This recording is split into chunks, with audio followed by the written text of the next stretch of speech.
I'm Susan Antenen, and this is my mother, Ann Antenen's HERstory.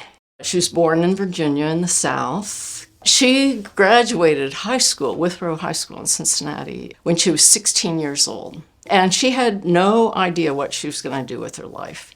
And a guidance counselor said, you really need to go to college, and got her a co-op arrangement with the University of Cincinnati, and she majored in fine arts. Then World War II broke out, and all the men who were enrolled in architecture left. So she got a call from the Dean of Architecture and said, "We need you to study architecture so we can keep our accreditation." So Mom maintained her fine arts study program. She had to do all the prerequisites for architecture, and she got her architecture degree all at the same time. She always has had a determination to do things.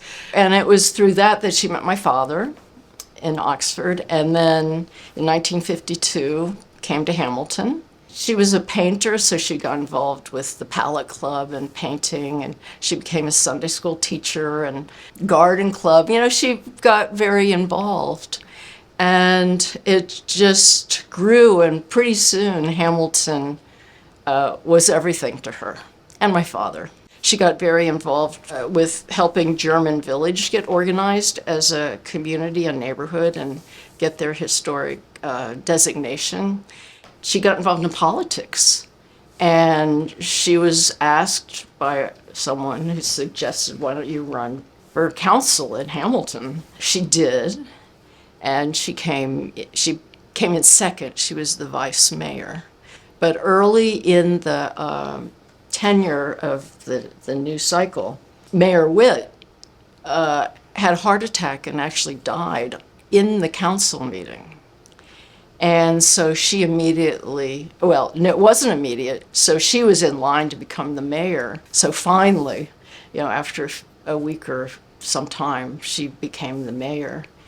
And she loved being mayor. She loved, sharing what's wonderful about Hamilton with people. She loved talking to people. She loved doing weddings. She felt that she was a model, for other women to step up and start to take leadership roles in Hamilton. So she really took that idea seriously. And historic preservation was very important to her, so that was another opportunity for her to really push that whole idea. So she started her own company called the Antenen Restoration Company, restored a little house on B Street to be her office, and then she started getting jobs.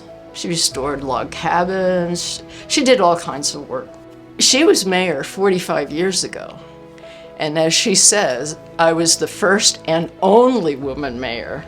So I think she thinks that before too long there needs to be another woman mayor and more women in local and state politics. She was a naturalist. She was a gardener. She worked on incorporating native plants, protecting native trees. She and the Garden Club fought to protect Miami Woods from becoming a development, which is out on New London Road, which is now a city natural park. As I grew older, I came to realize how much she meant to so many people.